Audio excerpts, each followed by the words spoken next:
আসসালামু আলাইকুম দর্শক, ডিম চপের দারুণ মজাদার একটি রেসিপি শেয়ার করব।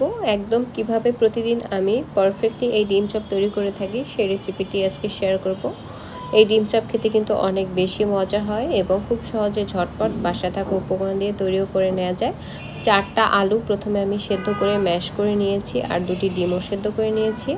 একটি প্যানে নিয়ে নিব 1/3 কাপের মতো তেল, দিয়ে দিব পেঁয়াজ কুচি পরিমাণ মতো,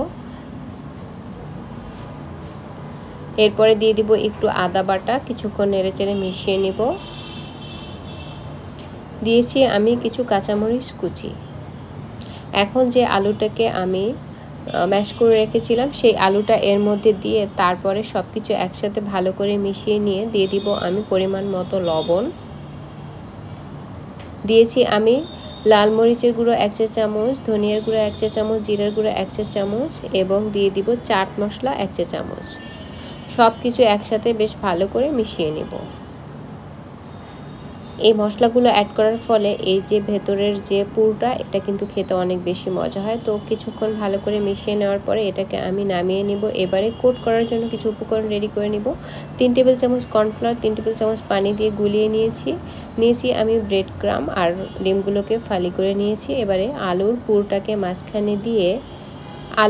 পুরটাকে মাঝখানে দিয়ে চ্যাপটা করে আমি মাঝখানে ডিম দিয়ে দিব। তারপরে হচ্ছে ডিম চপের শেপটা দিয়ে নিব।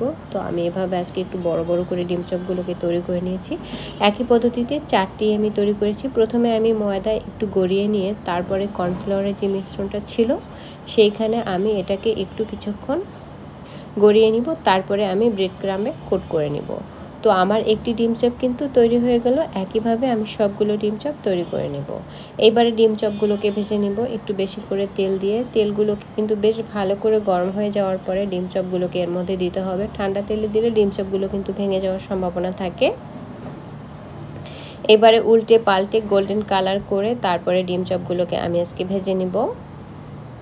আর আমার ইতিমধ্যে ডিম চপগুলো ভাজা হয়ে গেছে। দেখুন ডিম চপগুলো কিন্তু একটুও ভাঙেনি। এখন যে কোনো ধরনের পছন্দ মতো সালাদ কিংবা সসের সাথে পরিবেশন করে নিব। আমার আজকের এই সহজ রেসিপি ভালো লাগলে আমার চ্যানেলটি সাবস্ক্রাইব করবেন, পেজটি ফলো দিয়ে রাখবেন এবং লাইক কমেন্ট শেয়ার